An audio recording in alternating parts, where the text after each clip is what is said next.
Good evening or good afternoon, depending on which time zone you're at. I'm just going to start with introducing myself. I'm Howard Lee. I'm the National Youth Chief for the Democratic Action Party Socialist Youth, the host, one of the co-host for our webinar today. And also as part of the hosting body, our co-host today is the Progressive Alliance, of which is represented by my good friend and comrade, Connie Reuter, the coordinator for Progressive Alliance, and also REFSA, represented by Yihan. Thank you all for being with us today and being co-hosts for this SocDem Asia webinar. And now let me just touch very, very briefly on the topic that we're discussing today. Many of the strongest economies and nations have been completely and totally debilitated by their respective versions of movement control orders or lockdowns to the point of absolute economic paralysis.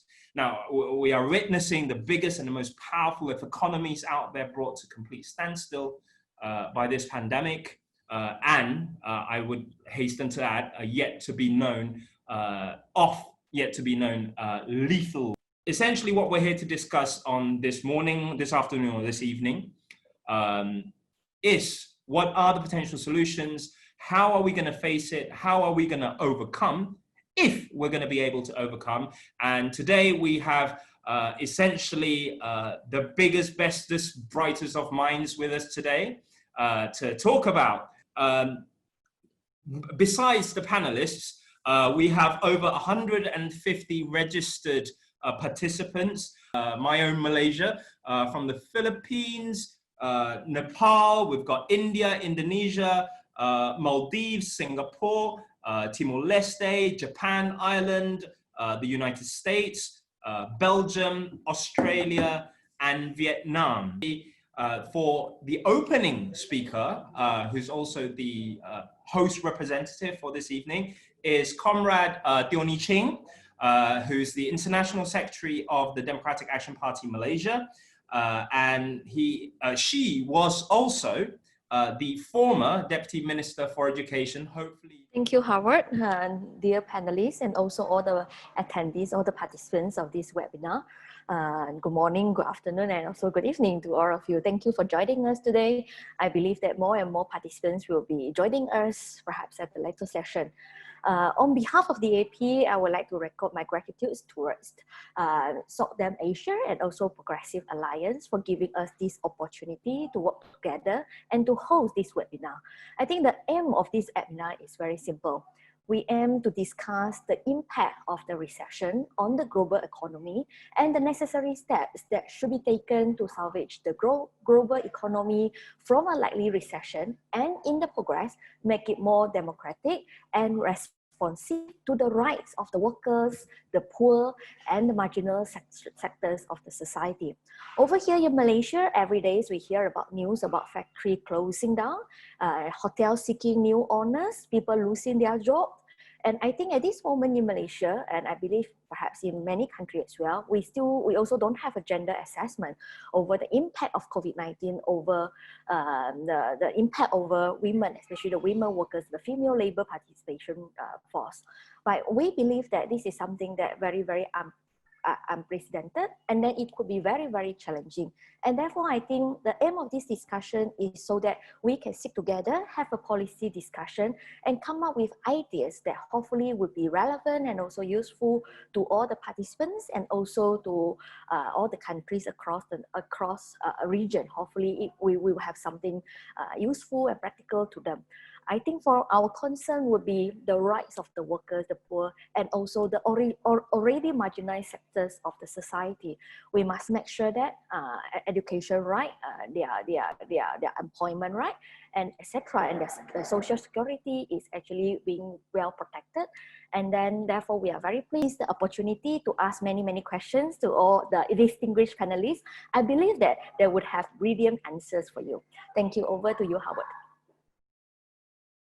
Unmute myself. Thank you, Ni Ching. Thank you for the opening remarks on behalf of the Democratic Action Party, the DAP. The first intervention and presentation that we're going to have today, we're going to be talking about impact or the impact of the crisis on the global economy. And there is, since we're part of the progressive family, and I would say the global level organization that we're all part of the family of is the Progressive Alliance. So who better than to give us insight of the global picture on the economy than the global coordinator and a longtime friend of mine, former Secretary General of Solidar and the current Progressive Alliance coordinator, Comrade Connie Reuter. Please, over to you, Connie.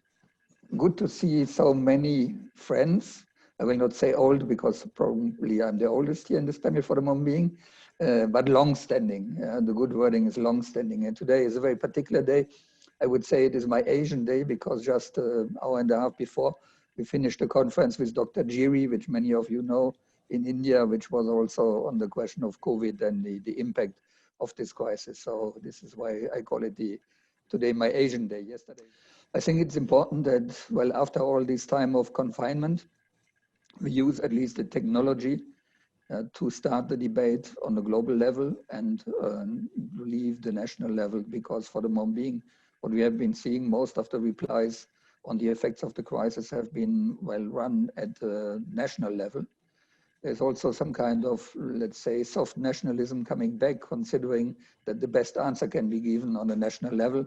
I would not oppose national and transnational level, but I think it is important that we think global, and in particular when we think on economy, when we think on global trade, it is necessary that we reconsider this global dimension. And perhaps you, given your geographical situation, the difference of mine, it is even more important. However, we have been surprised by this crisis and its effects. However, we see that every day still people are losing their jobs.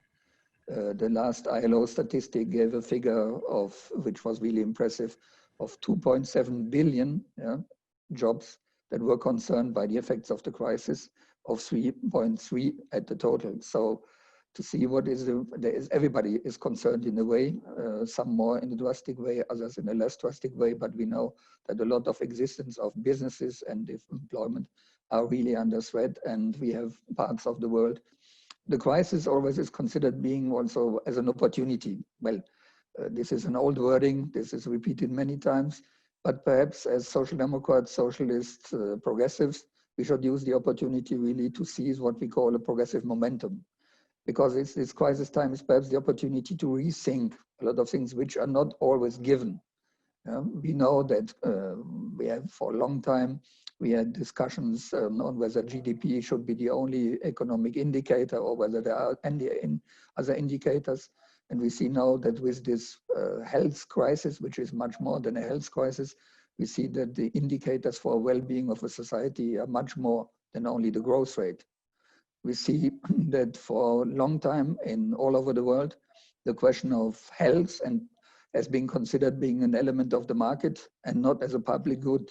And therefore also the question of rethinking this, of rethinking also the economic aspect, but not only on the economic terms, but also in terms of public services, of healthcare and services, of public good in general. I think for progressives, that should be really an essential issue on which we should take much more time of consideration. When we discuss and consider that this crisis is a health crisis, in my understanding it is not.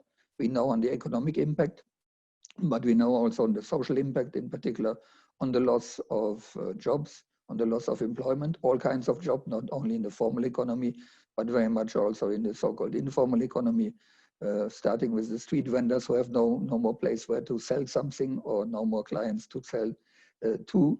And we know what is the impact, what that means for their families and for their livelihoods. We know also the impact for the big businesses, for sure that the trade for the time being is in a much more difficult situation, but perhaps it's also an opportunity for us to reconsider trade policies. For us, the question of standards was always important, and we have to bring them back in all kinds of negotiation, in particular the social standards when it comes to workers' rights and women's rights, because, well, our comrade from DAP just said it, Miching, that we had 4 weeks ago, we had a seminar on the particular situation of women suffering in this crisis. This is not only the violence against women, this is a double, triple or quadruple burden that they have to go through. So coming back on the question in how far, what we have been starting to work around the so-called sustainable development goals could be more than really a large agenda, which could lead us, because everything is fighting against poverty, is inside education, is inside economic issues, are inside, it's a global agenda, but how to translate it into policies and how to make sure that we have another approach, which is much more than only the famous growth rate. I'm not doing a plaidoyer for non-growth. The question of sustainability may also lead us, and certainly needs to lead us, not to end up with the global trade, but to reconsider the repetition. What needs to be, what is the part of global trade, but what is also the need in investing in local economies. And in particular, when it comes now to the health sector, we see how important it is that not the production of medical goods or health goods can only be done by one region in this world. Because when there's a problem with mobility, and just others are suffering because they don't have access, for example, to simple things like the masks produced in China. It took time before they arrived in Europe. It took even more time before they arrived in Latin America. And there are even many parts of the world where they have not arrived yet for the moment being, because some companies have given up producing them at the local industry because it was not more beneficial. And for the cost factor, once again, everything was ruled under the cost factor. It have been given up. So the question is, how do we reconsider the repetition between local production, regional production, and also global trade? And I think then we see what are the, let's say on an economic level, what are the potentials for recovery plan. I don't know whether you have followed what have been happening here around the European Parliament and the European Commission.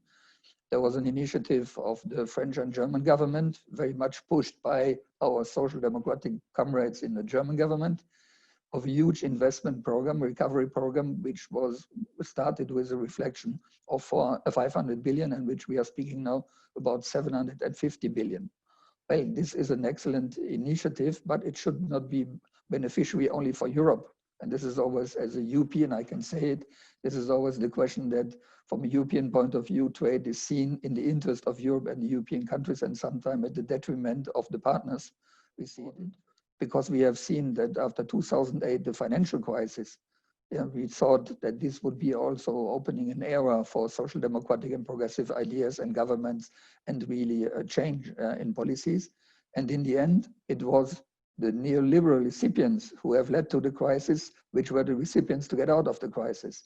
And this is what I will not say I'm afraid of, but what I see coming up, that with these huge recovery programs that we are developing in some parts of the world where the financial potential is there, that we go directly straight again in something which is called austerity.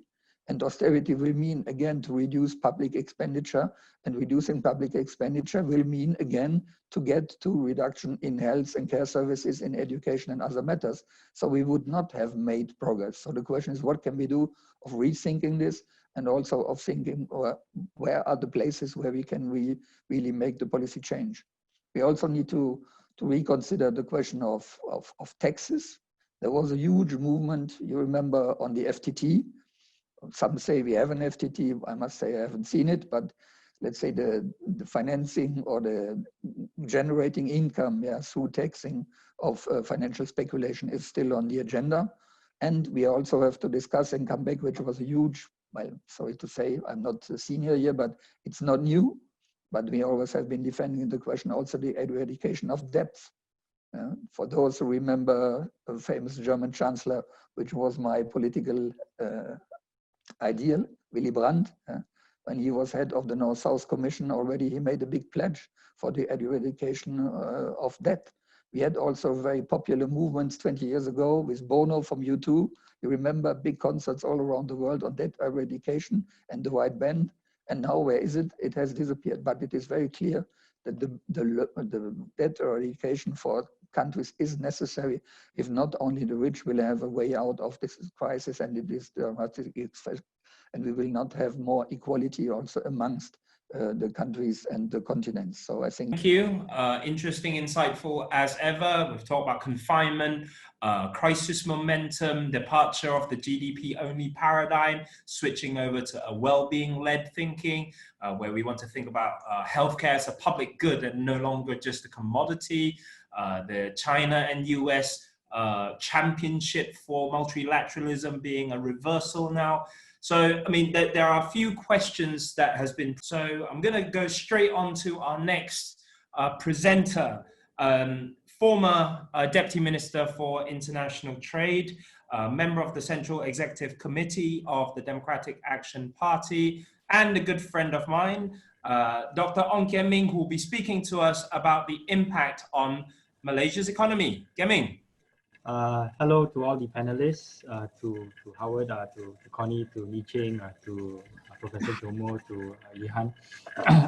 I'd just like to add one more dimension to what has already been brought up. Issues of gender, issues of globalization, environment.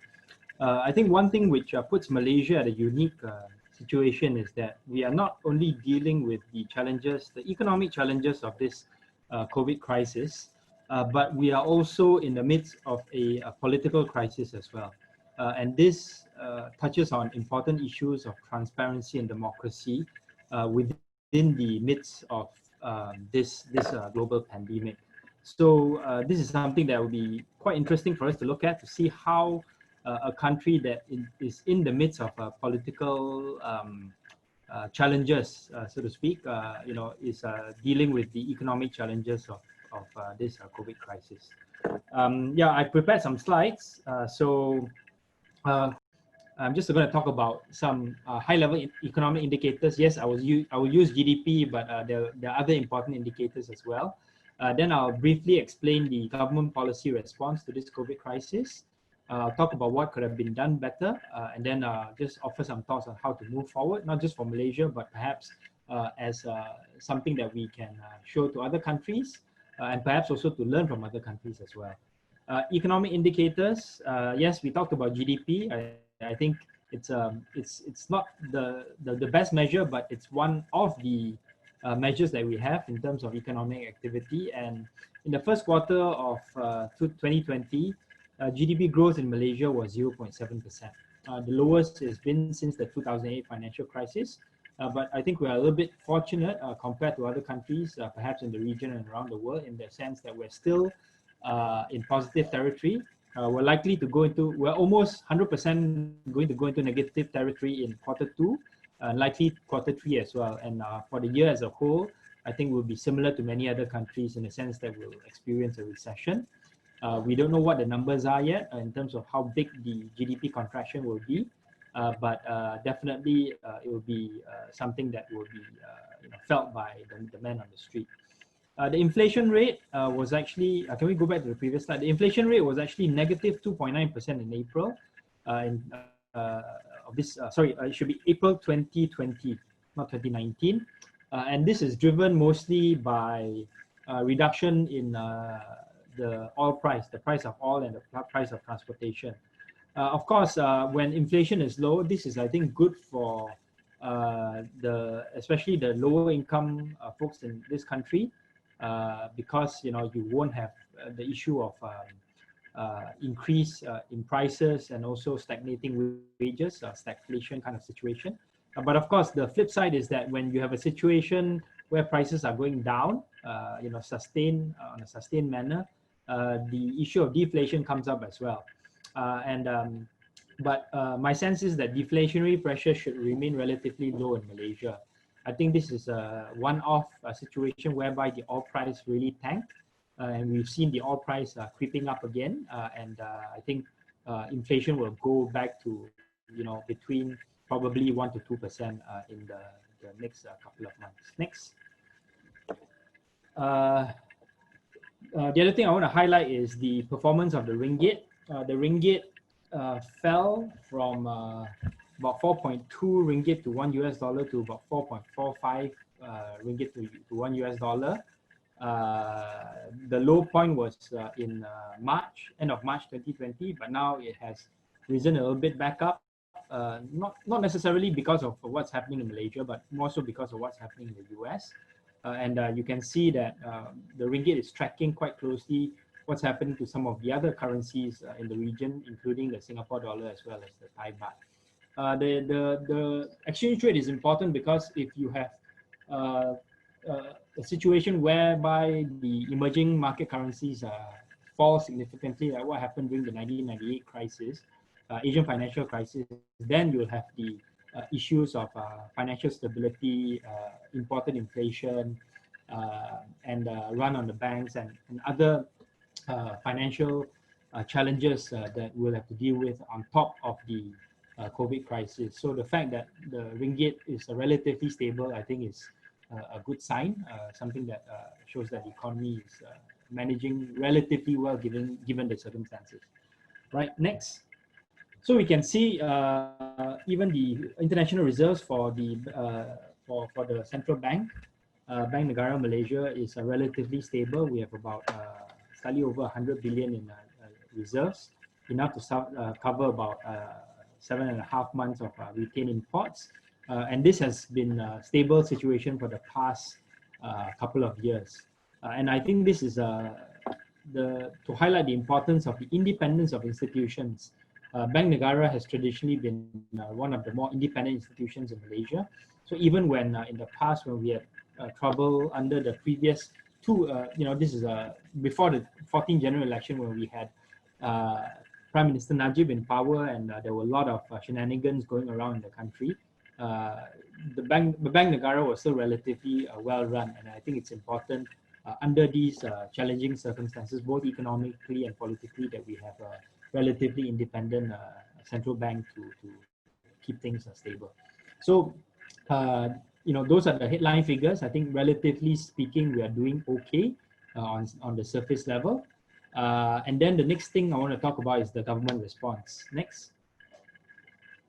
Okay, so before I go into the government response, especially for the benefit of the international audience, and also maybe to remind some of my colleagues and friends here in Malaysia as well, we've had a series of extensions of the movement control order.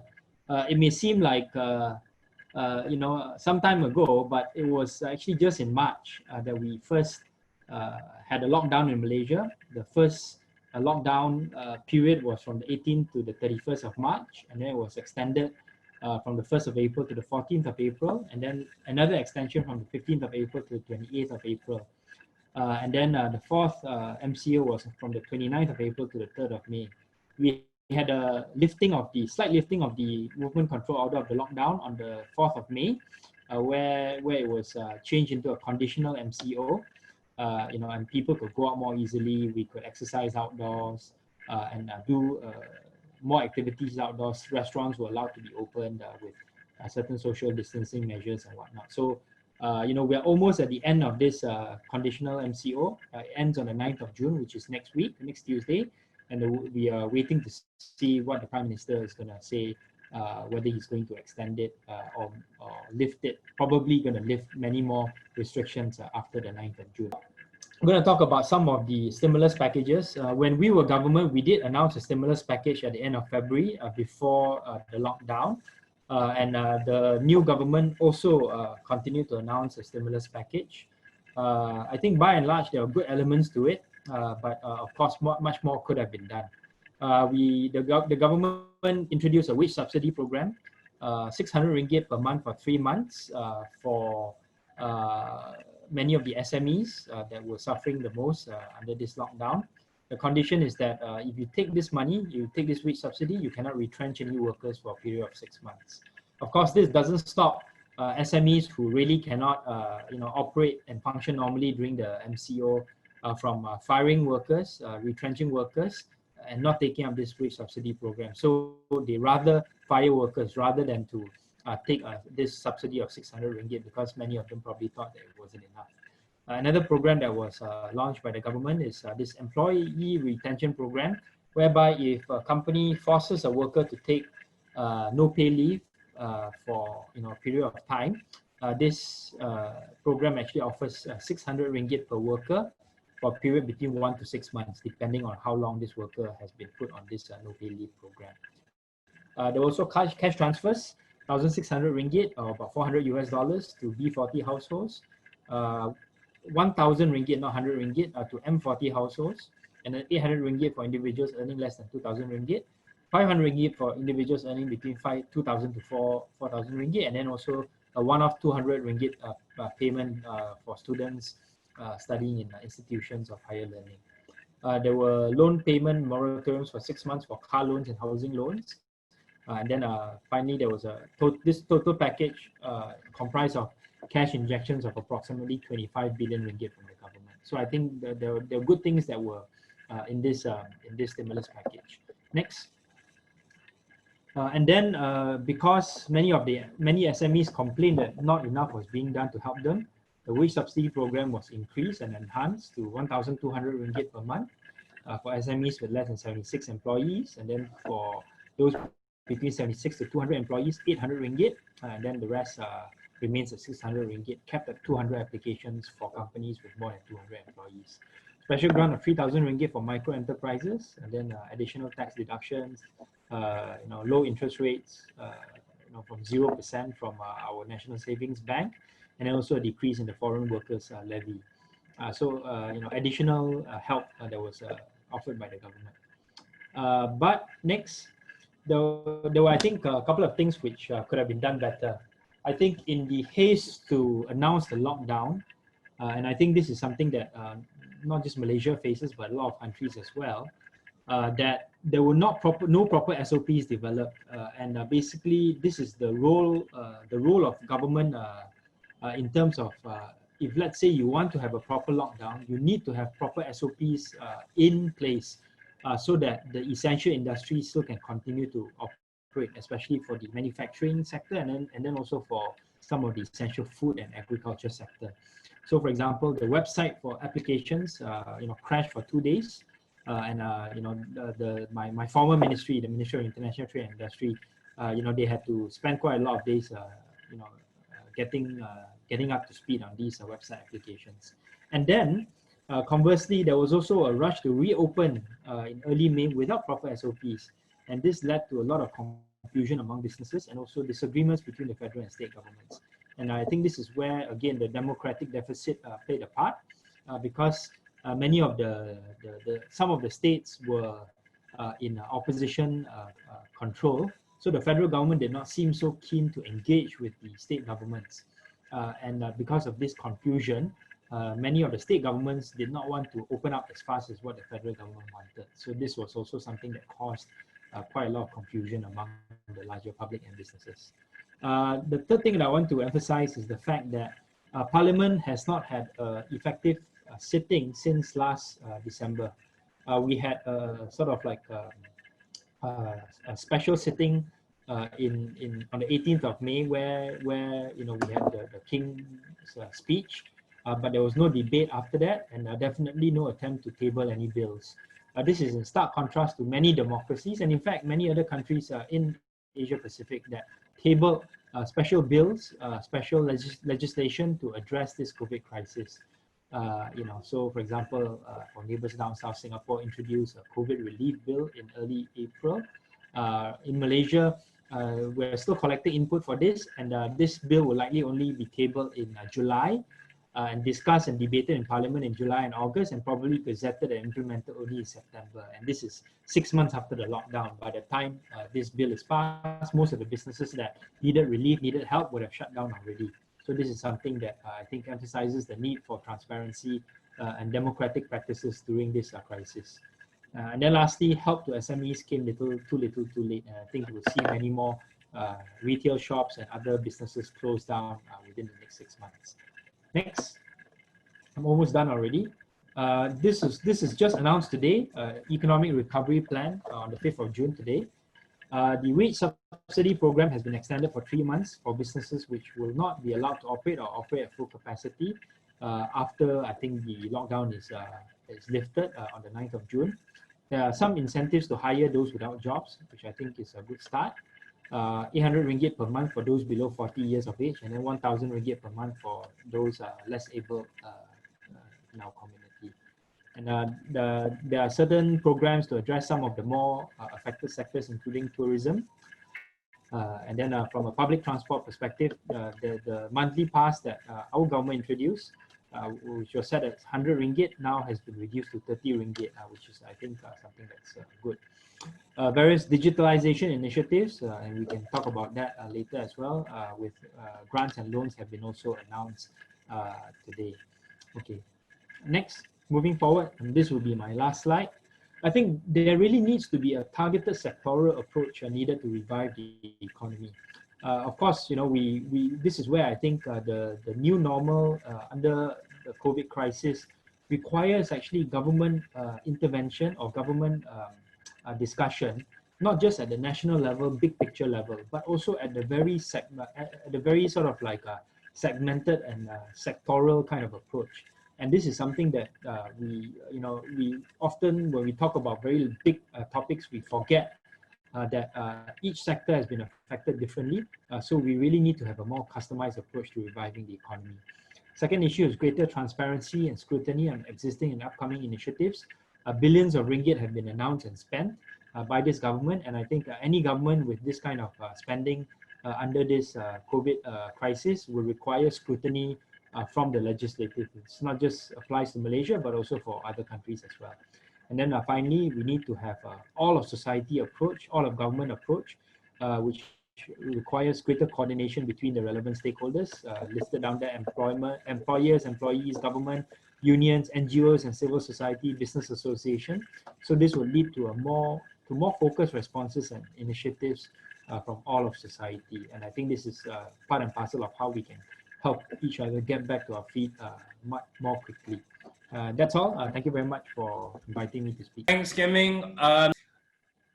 Of course, as usual, extremely insightful. Now, we've just had a kind of brief bird's eye view of the Malaysian situation.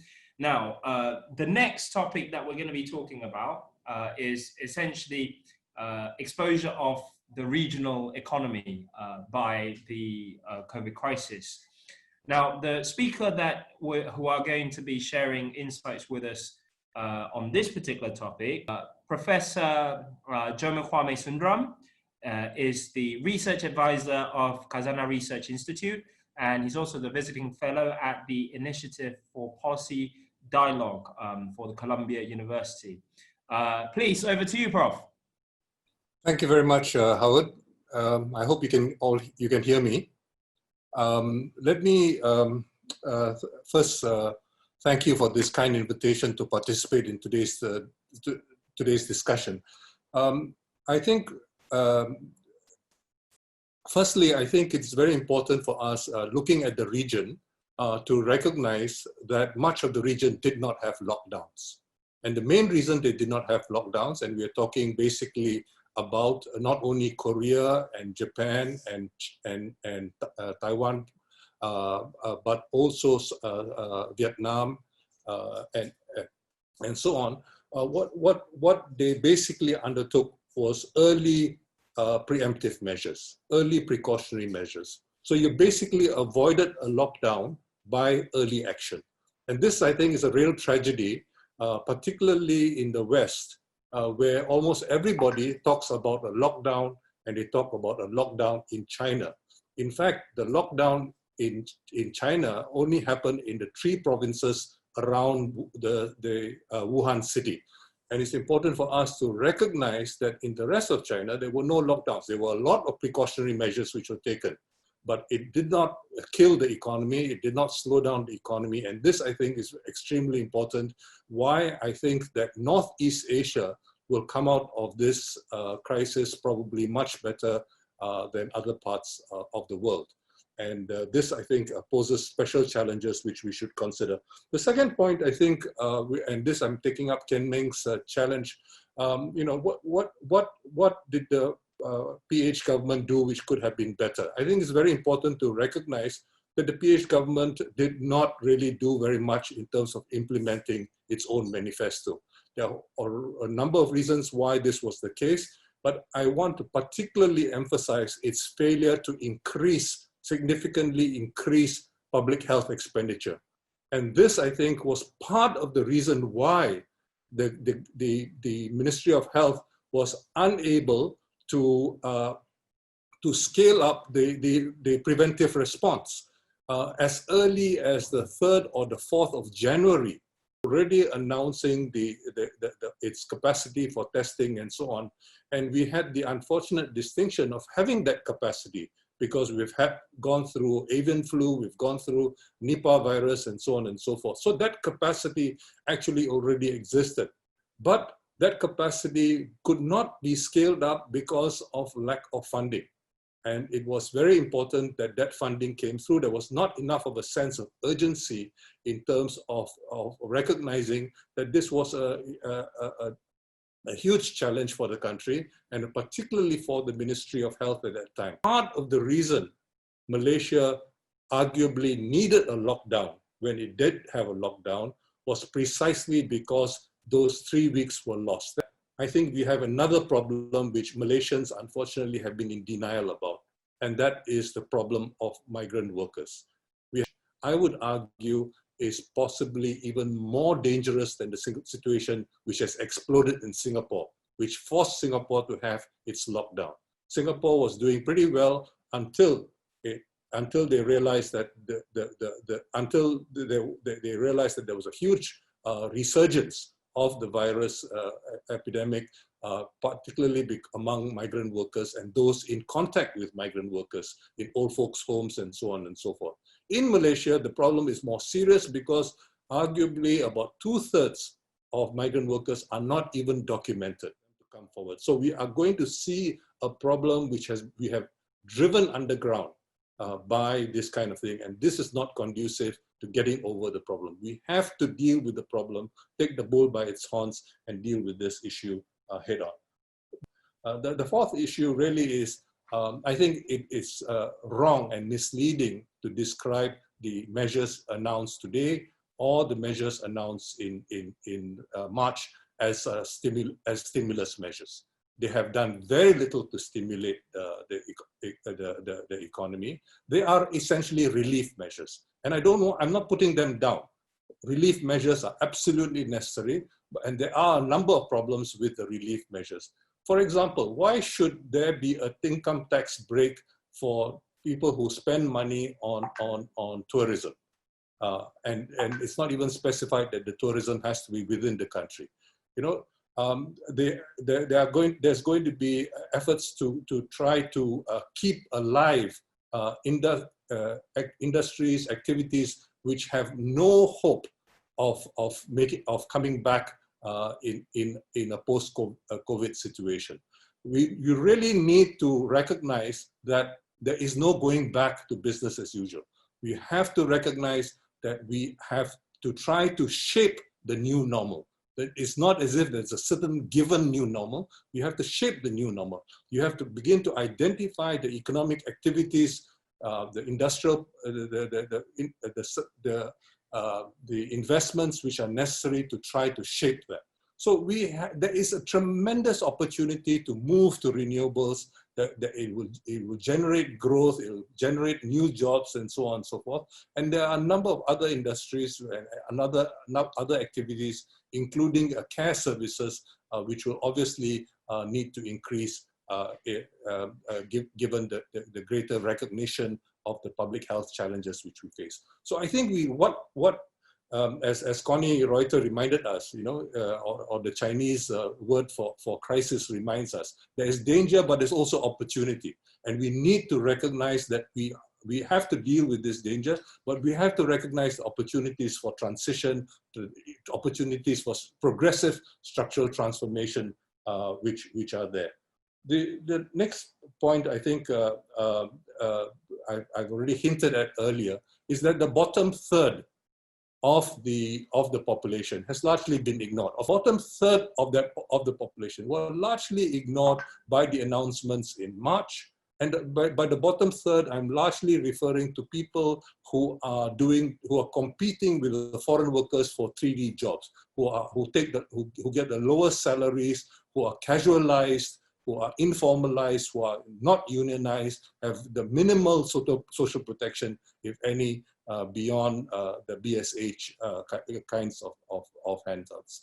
And this, I think, is very important for us to recognize. Connie Reuter talked about the possibility of greater international solidarity.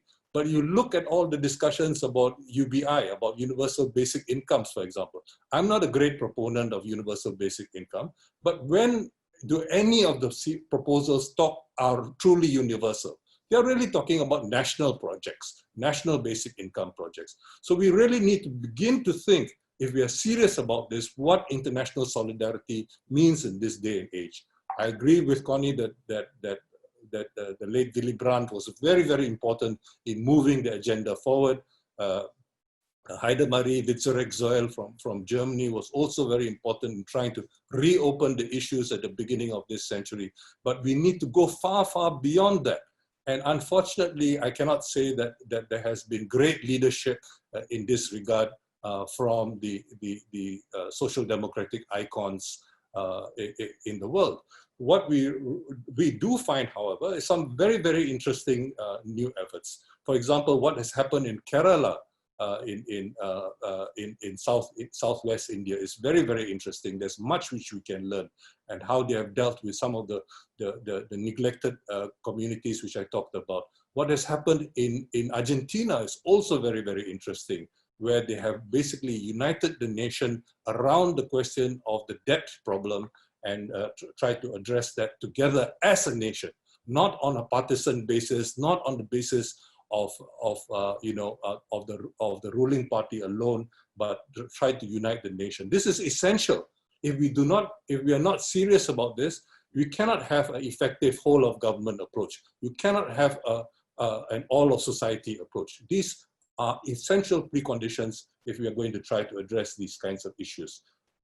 Yet another issue, I think, which we have to recognize is that Malaysia, frankly, has not been doing well for over 2 decades. Okay, since the Asian financial crisis, we have basically, we've achieved 4 or 5% growth, but when you consider the number of foreign workers which we were reliant on, it's not really spectacular on a per capita basis.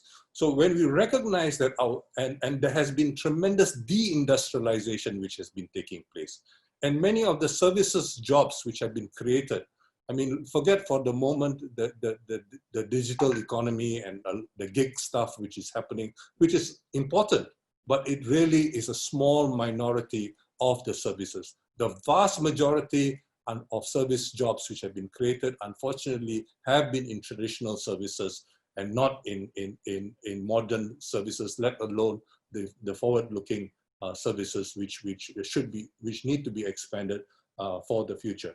So I think what we have here is a need to try to change the discourse, both in Malaysia as well as internationally, to recognize that there have been very, very important and successful efforts in East Asia, unfortunately not but terribly necessarily always in Southeast Asia, but certainly in East Asia, that preventive measures have been very, very important, and that mix of measures is very crucial to making progress in this regard. And so the question then, I guess this is the time for the word for the sponsors. The question is, what does it mean to have a progressive alternative? What does it mean to have a social democratic alternative in a society like Malaysia? And it's not very clear to me that anybody has been articulating a social democratic alternative. Anybody has been articulating a particularly progressive alternative in this situation. And I think this is part of the problem. We are not really, we have not been able to rise to the challenges of our times. And in the meantime, unfortunately, the problem which Trump represents, the problem of successful mobilization of ethno-populism, whether it's Trump or Modi or a whole variety of other leaders, Jair Bolsonaro in Brazil and so on and so forth, those are the forces which are fast growing in the world today, because we have not been able to address the challenges which the world faces today. And this, I think, is part of the reason why we need to address this lacuna, this gap in leadership, and to try to provide much more relevant and meaningful leadership in the challenging times in which we live. Thank you once again for this invitation to participate today. Thank you, Prof. Very, I would say, REFSA, or Research for Social Advancement, is a progressive, not-for-profit think tank based here in Malaysia that promotes social advancement here in Malaysia. And since its inception in 2004, REFSA has been at the forefront of policy discussions and debates in important political and social economic issues of Malaysia. Now today, on behalf of REFSA, we have the Executive Director, Ihan, here to provide us with the synthesis of our discussion tonight. Ihan, go ahead. Sure. Thank you very much, Howard. I assume you can hear me loud and clear. Very good day. Good evening to everyone who's joining the webinar. First of all, I would like to thank the organizers for inviting REFSA and inviting me to synthesize and conclude today's really interesting and pertinent discussions. And now I have the very impossible task to try and conclude and synthesize what we have talked about in the last 1.5 hours, which I thought it was very, very wide and very encompassing. I think in short, if I may just go straight into it, I think COVID-19 has starkly exposed the existing flaws in our economy and the vulnerabilities in our society, the result of years of, as Connie put it, neoliberal policies. But conversely, with the downside risks of the type of economy that we currently live in, having been exposed in this manner, I think there's a chance that people will value the social democratic ideas more highly. But if I go into what Connie mentioned, looking to the future, I think Connie mentioned about not just thinking about degrowth, but more importantly of sustainability. Building a more resilient economy is key, with better balance between production for local needs and integration into the global supply chains. I do believe that we may have to give up on some growth in order to have an economy that is better aligned to some of the social objectives that we identified. Economic outcomes should also be better distributed in the society from the perspective of inequality, but also, for instance, by ensuring more women's participation in the labor market as well, as Ni-Ching mentioned earlier. Secondly, I think we've seen that the most vulnerable in our society have been hardest hit by the consequences of this pandemic, as explained and highlighted through examples and statistics throughout this whole conversation. So it underlies the importance of affordable healthcare, of a social safety net, of protecting and enhancing workers' rights, and of, most importantly, protecting the marginalized. As we all know, an increasing proportion of workers do not have stable, dependable jobs, and they live in very precarious existence. When their livelihood was taken away through no fault of their own, they were left without protection, and hence they are at greater risk of tipping into poverty. Thirdly, I think we'll need to adapt our multilateral institutions, especially regionally, recognizing the importance of China and reconfigured economy, as Connie mentioned, perhaps less dependent on global supply chains. But to that extent, I think sustainability will need a strong progressive alliance worldwide to work on it. Kian-Ming, moving on to Kian-Ming's session, I think he gave a very good highlight on the Malaysian economy. Fundamentally, we are relatively strong going into the crisis, but the packages are going in the right direction, but it's a little bit too little, too late.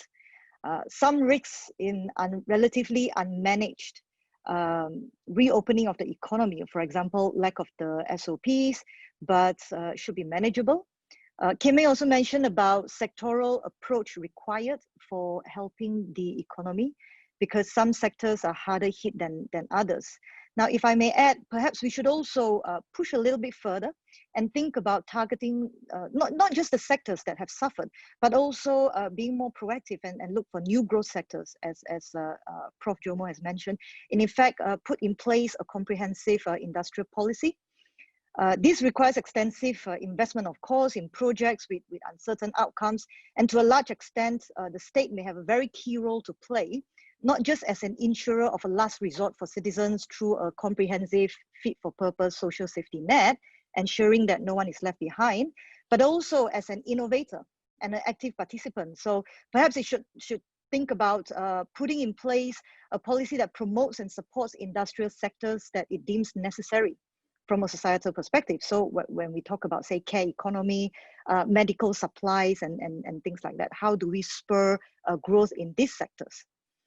And this is not a new thought. There's renewed interest in economist Matsukato's model of mission-oriented innovation, where the state harnesses the private sector to come up with innovative solutions for the big problems of our time, thereby also achieving a whole of society approach.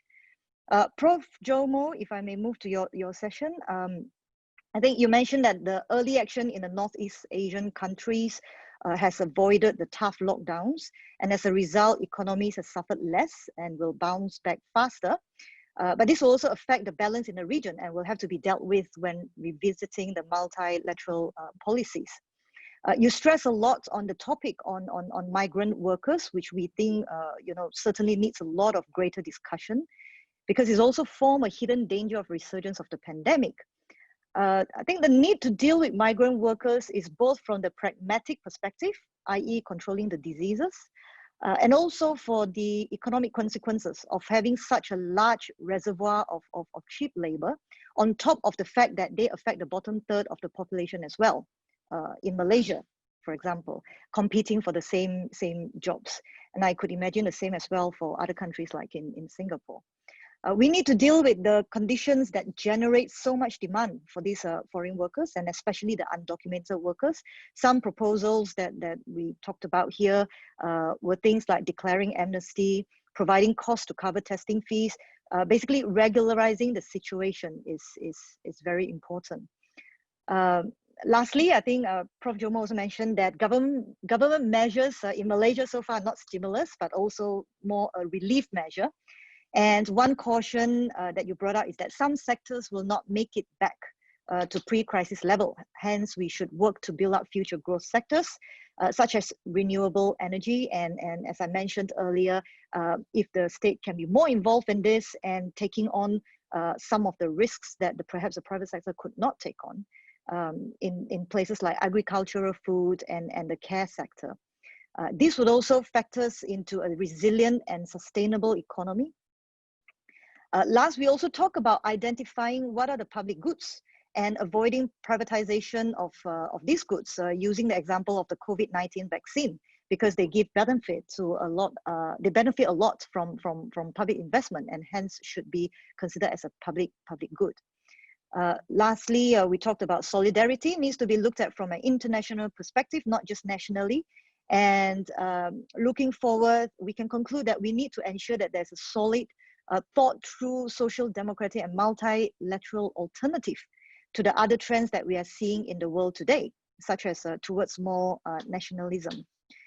So I believe that addressing all the issues above would require collaboration across many, many disciplines to synthesize new findings with old and fast.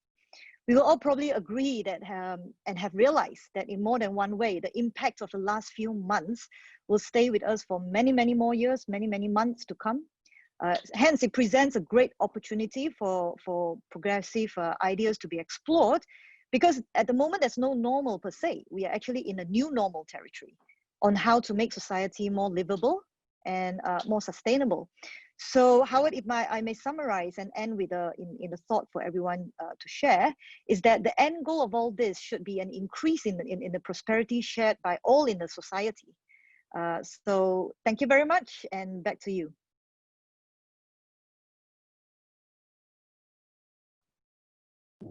Thank you, Yihan. Thank you very much for a succinct and precise synthesis of our discussion. I think a good basis, the discussions that we've had tonight, a good basis for us to go back and think about and how we can kickstart this next big thing initiative invested by an entrepreneurial state, which is essentially a progressive state. And I thank everyone for having had this very fruitful discussion this evening, first of many. And thank you, everyone. Have a good day, good night, and keep on moving forward. Thank you very much.